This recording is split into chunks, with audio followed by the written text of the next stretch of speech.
ದೇವರ ಮಗ ದೇವರ ಮಗಳು ದೇವರ ನೀನಾಗಿರ್ಬೇಕು. ಆದ್ರೆ ಹಾಗಿಲ್ಲ ಅಂದ್ರೆ ಆತನಿಗೆ ಯೋಗ್ಯನಲ್ಲ, ಯೋಗ್ಯಳಲ್ಲ ನೀನು. ಪ್ರಾರ್ಥನೆ ಮಾಡುವಾಗ ಅನೇಕರು ಬಿಡುಗಡೆ ಆಗುವಂತರಾಗಿದ್ದಾರೆ. ನೀನು ಕಾಲಿಡುವಾಗ ಜನರು ಗುರುತಿಸಬೇಕಾಗಿದೆ, ನೀನು ದೇವರ ಮಗ ದೇವರ ಮಗಳು ಆಗಿದ್ದೀರಿ ಎಂಬುದಾಗಿ. We are the not ordinary person. ಯಾರ್ಯಾರು ಆತನನ್ನು ಅಂಗೀಕರಿಸಿದರು ಅಂದರೆ ಆತನ ಹೆಸರ ಮೇಲೆ ನಂಬಿಕಿಟ್ಟರು ಅವರಿಗೆ ದೇವರ ಮಕ್ಕಳಾಗುವ ಅಧಿಕಾರವನ್ನ ಕೊಟ್ಟಿದ್ದಾನೆ.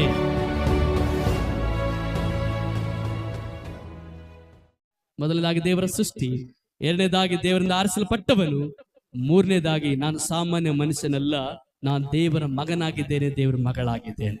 ಗಲಾತ್ಯ 4:7.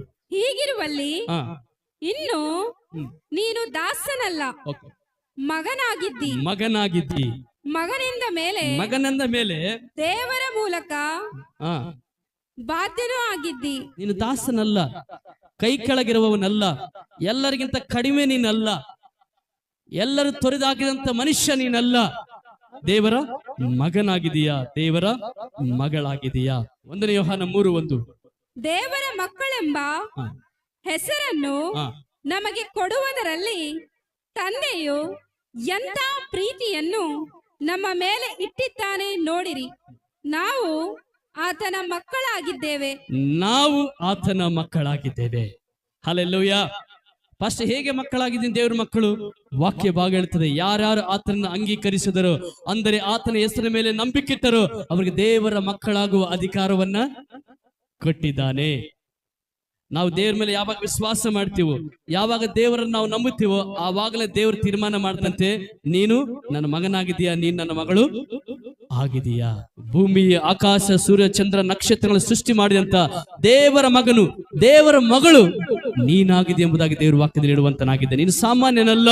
ಹಾಗಾದ್ರೆ ದೇವರಿಗಿರುವಂತ ಬಾಧ್ಯತೆ ನಮಗಿದೆ, ದೇವರಿಗಿರುವಂತ ಹಕ್ಕುಗಳು ನಮಗಿದೆ, ದೇವರಿಗಿರುವಂತ ಅಧಿಕಾರಗಳು ನಮಗೆ ದೇವರು ಕೊಡುವನಾಗಿದ್ದಾನೆ, ದೇವರಿಗಿರುವಂತ ಪ್ರಣಾಳಿಕತೆ ನಮಗಿದೆ. ದೇವರು ನಾವು ಒಂದಾಗಿದ್ದೇವೆ. ಆಮೇನ್. ಮಗನಂದ ಮೇಲೆ ಒಂದೇ ಬೇರೆನಾ? ಈಗ ನನ್ನ ಮಗ ಬರ್ತಾನೆ, ಕೆಲವೊಂದ್ಸಾರಿ ಆರಾಧನೆ ಮಾಡ್ತಾ ಇದ್ರು ಕೂಡ ಏನ್ ಮಾಡ್ತಾನೆ, ನೇರವಾಗಿ ಬರ್ತಾನೆ, ಜೋಬಲ್ಲಿ ಕೈ ಹಾಕಿ ಪಟ್ಕನ್ ಮೊಬೈಲ್ ತಗೊಂಡು ಹೋಗ್ಬಿಡ್ತಾನೆ. ಅದೇ ಬೇರೆಯವ್ರು ಬಂದು ತಗೊಂಡೋಗ್ರಂತ ನೋಡ, ತಗೊಂಡೋಗ್ತಾರ. ಯಾಕೆ? ಅಧಿಕಾರ ಇದೆ. ನಾನು ಆತನ ಮಗನಾಗಿದ್ದೇನೆ, ನಾನು ಆತನ ಮಗಳಾಗಿದ್ದೇನೆ. ಹಾಗಾಗಿ ನೀನು ಸಾಮಾನ್ಯ ವ್ಯಕ್ತಿ ಅಲ್ಲ. ನೀನು ಅಂದ್ಕೊಂಡಿರ್ಬೋದು, ಅಯ್ಯೋ ನಾನು ಒಬ್ಬ ಚಿಕ್ಕ ವ್ಯಾಪಾರಿಯಾಗಿದ್ದೇನೆ, ಚಿಕ್ಕ ಕೆಲಸವನ್ನ ಮಾಡುವನಾಗಿದ್ದೇನೆ ಎಂಬುದಾಗಿ ನೀನು ಅಂದ್ಕೊಂಡಿರ್ಬೋದು. ನೀನು ದೇವರ ಮಗಳಾಗಿದೆಯಾ? ನೀನು ನಡೆದರೆ, ನೀನು ಹೋಗುವ ದಾರಿಯಲ್ಲಿ ಅನೇಕರು ಬಿಡುಗಡೆ ಆಗುವಂತರಾಗಿದ್ದಾರೆ. ನೀನು ಪ್ರಾರ್ಥನೆ ಮಾಡುವಾಗ ಅನೇಕರು ಬಿಡುಗಡೆ ಆಗುವಂತರಾಗಿದ್ದಾರೆ. ನೀನು ಪ್ರಾರ್ಥಿಸುವಾಗ ಅನೇಕ ಕಾರ್ಯಗಳು ಜರುಗುವಂತವಾಗಿವೆ. ನೀನು ಕಾಲಿಡುವಾಗ ಜನರು ಗುರುತಿಸಬೇಕಾಗಿದೆ, ನೀನು ದೇವರ ಮಗ ದೇವರ ಮಗಳು ಆಗಿದ್ದೀರಿ ಎಂಬುದಾಗಿ. ಹಲ್ಲೆಲೂಯಾ. ನಮ್ಮ ಸಮಸ್ಯೆ ಏನು ಗೊತ್ತಾ? ನಾವು ಯಾರಂತ ನಮಗೆ ಗೊತ್ತಿಲ್ಲ. ಅದಕ್ಕೆ ಕರೆಕ್ಟಾಗಿ ಚರ್ಚಿಗೆ ಬರಕ್ ಆಗ್ತಾ ಇಲ್ಲ, ಅದಕ್ಕೆ ಕರೆಕ್ಟಾಗಿ ಪ್ರಾರ್ಥನೆ ಮಾಡಕ್ ಆಗ್ತಾ ಇಲ್ಲ, ಅದಕ್ಕೆ ಸರಿಯಾಗಿ ದೇವರ ಮೇಲೆ ಭರವಸೆ ಮಾಡಕ್ ಆಗ್ತಾ ಇಲ್ಲ. ಹೇಗೆ ದೇವರ ಮಗನಾಗಿದ್ದೀವಿ ಗೊತ್ತಾ? ನಿನಗೋಸ್ಕರ ಪ್ರಾಣ ಕೊಟ್ಟು ರಕ್ತವನ್ನು ಸುರಿಸಿದ್ರಿಂದ ಆತನ ಮಗನಾಗಿ ನೀನು ಸ್ವೀಕಾರ ಮಾಡಲ್ಪಟ್ಟಿದೀಯಾ. ನೀನು ಸಾಮಾನ್ಯ ಮನುಷ್ಯನಲ್ಲ ರೀ. ಇನ್ನು ಏನಂತಾರ ನೋಡ್ರಿ ದೇವರು ನಮಗೆ, 82ನೇ ಕೀರ್ತನೆ 6ನೇ ವಚನ. ನೀವು ದೇವರುಗಳು ಎಲ್ಲರೂ ಪರಾತ್ಪರನ ಮಕ್ಕಳು ಎಂದು ನಾನು ಹೇಳಿದೇನು. ಡಾಕ್ಟರ್ ಮಗ ಏನು? ವಕೀಲ ಮಗ?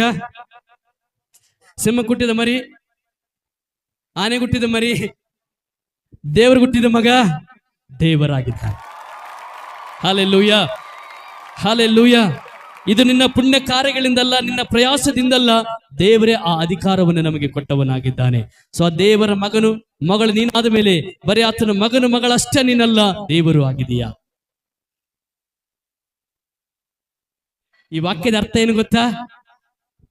ಆತನು ದೇವರು ಆಗಿದ್ದರಿಂದ, ದೇವರ ಆಗಿರುವುದರಿಂದ ದೇವರ ಹಾಗೆ ನೀನು ಮಾತಾಡಬೇಕು, ದೇವರ ಹಾಗೆ ನೀನು ನಡೆಯಬೇಕು, ದೇವರ ಹಾಗೆ ನೀನು ಸಹಾಯ ಮಾಡಬೇಕು, ದೇವರ ಹಾಗೆ ನೀನು ನುಡಿಬೇಕು, ದೇವರ ಹಾಗೆ ನೀನು ಬದುಕಿ ಜೀವಿಸಿ ಲೋಕದಲ್ಲಿ ನೀನು ಪ್ರಾಣವನ್ನ ಬಿಡಬೇಕಾಗಿದೆ. ಫಸ್ಟ್ ನಮ್ಗೆ ದೇವರಂತ ಹೇಳರಲ್ಲ, ಇನ್ನು ಮೇಲೆ ಹೋಗಿ ಯಾವ್ದಾದ್ರು ಒಂದು ಜಾಗದಲ್ಲಿ ಕೂಡ್ತೀವಿ, ಜನರು ಬರಲಿ ನನಗೆ ಪೂಜೆ ಮಾಡ್ಲಿ ಅಂತೀರಾ? ಇಲ್ಲ, ಅದ್ರ ಬಗ್ಗೆ ವಾಕ್ಯ ಹೇಳ್ತಾ ಇಲ್ಲ. ಆತನು ದೇವರಾಗಿರೋದ್ರಿಂದ, ದೇವರ ಮಗನು ಮಗಳು ನೀನಾಗಿರುವುದರಿಂದ ಆತನ ಹಾಗೆ ನೀನು ಇರಬೇಕಂತ. ಇವತ್ತು ಎಷ್ಟು ಜನ ದೇವರಂಗೆ ವರ್ತನೆ ಮಾಡ್ತೀವಿ? ಪಾಸ್ಟರ್ ಮಗ ಪಾಸ್ಟರ್ಗೆ ವರ್ತನೆ ಮಾಡಿದ್ರೆ ಪಾಸ್ಟ್ ಆಗ್ತಾನವ, ಇಲ್ಲಾಂದ್ರೆ ಪಿಶಾಚಿ ಆಗ್ಬಿಡ್ತಾನವ, ಅದಲ್ವಾ? ಡಾಕ್ಟರ್ ಮಗ ಡಾಕ್ಟ್ರೇ, ಆ ಡಾಕ್ಟರ್ ಹಂಗ ನಡೆದ್ರೆ ಡಾಕ್ಟರ್ ಆಗ್ತಾನವ, ಇಲ್ಲಾಂದ್ರೆ ಏನಾಗ್ಬಿಡ್ತಾನೆ? ದೇವರ ಮಗ ದೇವರ ಮಗಳು ದೇವರ ನೀನಾಗಿರ್ಬೇಕು. ಆದ್ರೆ ಹಾಗಿಲ್ಲ ಅಂದ್ರೆ ಆತನಿಗೆ ಯೋಗ್ಯನಲ್ಲ, ಯೋಗ್ಯಳಲ್ಲ ನೀನು. ಬರೀ ಹೆಸರು ಟೈಟಲ್ ಮಾಸ್ಟರ್ ನಿನಗಿದೆ, ಬರೀ ಐಡೆಂಟಿ ಕಾರ್ಡ್ ಅಷ್ಟೇ ನಿನಗಿದೆ. ಆದ್ರೆ ಹಾಗೆ ನಿನ್ನ ಜೀವನ ನನ್ನ ಜೀವನ ಇರಬೇಕಾಗಿ. ಹಲ್ಲೆಲೂಯಾ. ದೇವಾದಿ ದೇವನು, ರಾಜಾದಿ ರಾಜನು, ಆತನ ಮಗನು ಮಗಳಂತ ನಿನ್ನ ಕರೆದಿದ್ದಾರೆ. ನಿನಗೆ ದೇವರಂತ ಆತನ ಕರೆದಿದ್ದಾನೆ. ಇವರು ತಂದೆಯಾಗಿದ್ದಾರಲ್ವಾ? ಇವ್ರ ಮಗ ಬ್ರದರ್ ಜಮರೆಡ್ಡಿ ಅವರು ಆಗಿದ್ದಾರೆ. ಇವ್ರಿಗಿರುವ ಅಧಿಕಾರ ಅವ್ರಿಗಿದೇನೋ ಇಲ್ವಾ? ಈಗ ದೇವರಾಗಿದ್ದಾರೆ ಅಂದ್ರೆ ನಾವು ಯಾರಾಗಿದ್ದೀವಿ? ದೇವರ ಮಕ್ಕಳು, ದೇವರುಗಳು. ದೇವರುಗಳ ಹಾಗೆ ವರ್ತಿಸಬೇಕಾಗಿದೆ. ಯಾರಾದ್ರೂ ಆತ್ಮಿಕವಾಗಿ ಬಂದು ಕೇಳಿದ್ರೆ ನಾನು ದೇವರ ಮಗ ಆಗಿದ್ದೇನೆ, ದೇವರ ಮಗಳು ನಾನಾಗಿದ್ದೇನೆ, ನಿಮ್ಮ ಐಡೆಂಟಿ ಕಾರ್ಡ್. ಒಬ್ಬ ವ್ಯಕ್ತಿ ಬರ್ತಾನೆ, ನಾರ್ಮಲ್ ಡ್ರೆಸ್ ಅಲ್ಲಿ ಬರ್ತಾನೆ. ಬಂದ ತಕ್ಷಣ ಸರ್ ನೀವು ಯಾರಂತ ಕೇಳುವಾಗ ಅವ್ರು ಹೇಳ್ತಾರೆ ನಾನು ಪೊಲೀಸ್ ಆಗಿದ್ದೀನಿ. ಏನಾಗಿದೆ ಅಂತ ಹೇಳ್ತಾರೆ? ಪೊಲೀಸ್ ಆಗಿದ್ದೀನಿ. ಅರೆ ಬರೇ ನಾರ್ಮಲ್ ಬಟ್ಟೆ ಇರ್ತವೆ. ಅಧಿಕಾರ, ದೇವರು ನಮಗೆ ಅಧಿಕಾರವನ್ನು ಕೊಟ್ಟಿದ್ದಾನೆ. ನೀನು ಬರೇ ದಾಸನಲ್ಲ, ನೀನು ಬರೇ ಕೆಳಮಟ್ಟದಲ್ಲಿ ಇರುವವನಲ್ಲ. ನಿನ್ನ ರಕ್ತದಿಂದ ನಾನು ಕೊಂಡುಕೊಂಡು ನನ್ನ ಮಗನಾಗಿ ಮಗಳಾಗಿ ನನ್ನ ಆರಿಸಿಕೊಂಡಿದ್ದೇನೆ. ಹಾಗಾಗಿ ನೀನು ಇನ್ನು ಮೇಲೆ ಕೆಳಮಟ್ಟದವನಲ್ಲ, ನೀನು ನನ್ನ ಮಗನಾಗಿದೀಯಾ, ನನ್ನ ಮಗಳು ನೀನಾಗಿದೆಯಾ. ನಾನು ದೇವರಾಗಿರೋ ಪ್ರಕಾರ ನೀನು. Hallelujah, we are the children of God. हम लोग परमेश्वर का पुत्र है और पुत्री है. ದೇವರ ಮಗನು ಮಗಳಾಗಿರುವುದರಿಂದ ಆತನ ಹಾಗೆಯೇ ನಾವು ವರ್ತಿಸಬೇಕಾಗಿದೆ. ಆಮೆನ್. ಸತ್ಯವೇದ ಹೇಳುತ್ತದೆ ಆತನ ಯೂದ ಗೋತ್ರದ ಸಿಂಹ ಆಗಿದ್ದಾನೆ. ದೇವರ ಸಿಂಹಕ್ಕೆ ಹೋಲಿಕೆಯಾಗಿದ್ದಾನೆ. ಯೂದ ಗೋತ್ರದ ಸಿಂಹ, ಸಿಂಹದ ಮರಿಗಳು ನಾವಾಗಿದ್ದೇವೆ. ಸಿಂಹಕ್ಕೆ ಹುಟ್ಟಿದಂತ ಮರಿ, ಸಿಂಹದ ಮರಿ. ಸಿಂಹ ನಡೆದಂಗೆ ಅದು ನಡೀಬೇಕು, ಸಿಂಹ ಗರ್ಜಿಸಿದಂಗೆ ಅದು ಗರ್ಜಿಸಬೇಕು. ಸಿಂಹ ಏನು ಉಣ್ತದೋ ಅದೇ ಉಣ್ಬೇಕು. ಒಂದ್ ವೇಳೆ ಸಿಂಹ ಉಣ್ಣದ ಹಾಗೆ ಹೋಗಿ ಹುಲ್ಲನ್ ತಿಂದ್ರೆ ಏನಂತಾರ ಅದಕ್ಕೆ? ಏನ್ ತಿಂತದ ಸಿಂಹ? ಮಾಂಸ. ಸಿಂಹ ಮಾಂಸ ತಿಂತದ, ಸಿಂಹನ ಮರಿ ಕೂಡ ಮಾಂಸ ತಿನ್ಲೇಬೇಕು. ಯಾಕೆ ಗೊತ್ತಾ? ಅದು ಸಿಂಹದ ಮರಿಯಾಗಿದೆ. ಅದರ ಹಾಗೆ ನಿನ್ನ ಜೀವನ ಇರಬೇಕು. ಆತನ ಹಾಗೆ ನಿನ್ನ ಮಾತು, ನಿನ್ನ ನಡೆ, ನಿನ್ನ ನುಡಿ, ನಿನ್ನ ಕಾರ್ಯಗಳು, ನಿನ್ನ ಹಾವಭಾವಗಳು ಆತನ ಹಾಗೆ ನೀನಿರ್ಬೇಕು. ಯೇಸು ಸ್ವಾಮಿ ಹೇಗೆ ಮಾತಾಡಿದ್ರು?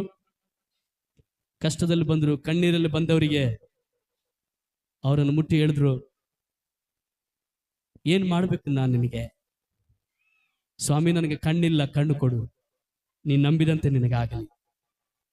ಅಮ್ಮ ಯಾರು ನಿನ್ನ ಮೇಲೆ ಕಲ್ಲು ಹಾಕ್ಲಿಲ್ವಾ? ಸ್ವಾಮಿ ಯಾರು ನನ್ನ ಮೇಲೆ ಕಲ್ಲು ಹಾಕ್ಲಿಲ್ಲ, ನಾನು ಸಹ ನಿನ್ನ ಮೇಲೆ ಕಲ್ಲು ಹಾಕುವುದಿಲ್ಲ, ಹೋಗು ಇನ್ಮೇಲೆ ಮಾಡಬೇಡ. ಸ್ವಾಮಿ ಹತ್ರ ಅನೇಕರು ಬಂದರು, ಅಳುವ ಕಣ್ಣೀರನ್ನ ಒರೆಸಿದನು,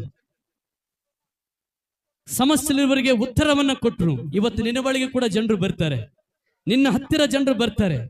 ನಗು ಮುಖದಲ್ಲಿ ನೀನು ಅಳಿಸುವನಾಗಿರಬಾರದು, ನಗುವಂತ ಮುಖದಲ್ಲಿ ನೀನು ನಗುವನ್ನು ಹೆಚ್ಚಿಸುವನಾಗಿರ್ಬೇಕು. ಅಳುವ ಮುಖದಲ್ಲಿ ನಗುವನ್ನು ಉಂಟು ಮಾಡುವ ನೀನಾಗಿರಬೇಕು.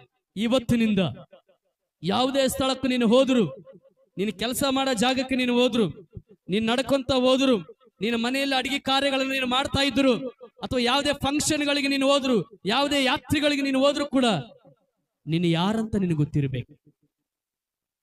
ನೀನು ಯಾರಂತ ನಿನ್ಗೆ ಗೊತ್ತಿಲ್ಲ ಅಂದ್ರೆ ಸೈತಾನ ನಿನಗೆ ಬಂಧನಗಳನ್ನು ಹಾಕ್ತಾನೆ. ಯಾವಾಗ ನೀನು ಇದನ್ನು ತಿಳ್ಕೊಳ್ತೀಯೋ, ನಾನೊಬ್ಬ ದೇವರ ಸೃಷ್ಟಿ, ನಾನು ದೇವರಿಂದ ಆರಿಸಲ್ಪಟ್ಟವನು, ದೇವರನ್ನು ಆರಿಸಿಕೊಂಡಿದ್ದಾರೆ, ಈಗ ದೇವರ ಮಗನು ನಾನಾಗಿದ್ದೇನೆ, ದೇವರ ಮಗಳು ನಾನಾಗಿದ್ದೇನೆ, ಈಗ ದೇವರ ಹಾಗೆ ನಾನು ಕೂಡ ಒಂದು ದೇವರಾಗಿದ್ದೇನೆ. ಜನರ ಮಧ್ಯದಲ್ಲಿ ಹೋಗುವಾಗ ಕಾರ್ಯಗಳನ್ನು ಹೊಂದುವಂತರಾಗಿದ್ದಾರೆ. ಜನರ ಮಧ್ಯದಲ್ಲಿ ಹೋಗುವಾಗ ಕ್ರಿಸ್ತನನ್ನು ಪ್ರಚುರ ಪಡಿಸಬೇಕೆಂಬುದಾಗಿ ಯಾವಾಗ ನೀನು ಅಂದುಕೊಂಡು ನೀನು ಮದುವೆಗಳಿಗೆ ಹೋಗ್ಬೋದು, ಯಾವುದೇ ಸಂಸ್ಥೆ ಕಾರ್ಯಗಳಿಗೆ ಹೋಗ್ಬೋದು, ಯಾವುದೇ ಫಂಕ್ಷನ್ಗಳಿಗೆ ಹೋಗ್ಬೋದು, ಯಾವುದೇ ಕೆಲಸ ಜಾಗದಲ್ಲಿ ಇರಬಹುದು, ಅಲ್ಲಿ ನಿನ್ನಲ್ಲಿ ಒಂದು ಭರವಸೆ ಇರ್ತದೆ, ನಾನೊಬ್ಬ ದೇವರ ಮಗನು, ದೇವರ ಮಗಳಾಗಿದ್ದೇನೆ ಎಂಬುದಾಗಿ ಎಂದು ಕೂಡ ನೀನು ಮರಿಬಾರ್ದು. We are the not ordinary person. ನಾವು ಸಾಮಾನ್ಯ ವ್ಯಕ್ತಿಗಳಲ್ಲ. ಇವತ್ತು ಅನೇಕ ತಿಳ್ಕೊಳ್ತಾ, ಅಯ್ಯೋ ನನಗೇನು ಬರಲ್ಲ, ಅಯ್ಯೋ ನನ್ನ ಕೈಲಿ ಏನು ಮಾಡಕ್ ಆಗುತ್ತೆ, ನನ್ನ ಕೈಲಿ ಏನು ಮಾಡಕ್ ಆಗಲ್ಲ. ನಿನ್ ಕೈಲಿ ಏನು ಮಾಡಕ್ಕಾಗಲ್ಲ, ನಿನ್ನ ತಂದೆಯಿಂದ ಎಲ್ಲವನ್ನು ನೀನು ಮಾಡಬಹುದು. ಅದಕ್ಕೆ ಪೌಲನು ಹೇಳ್ತಾನೆ, ಕ್ರಿಸ್ತನಲ್ಲಿ ಇದ್ದುಕೊಂಡು ಎಲ್ಲವನ್ನ ಮಾಡಲಿಕ್ಕೆ ನಾನು ಶಕ್ತನಾಗಿದ್ದೇನೆ.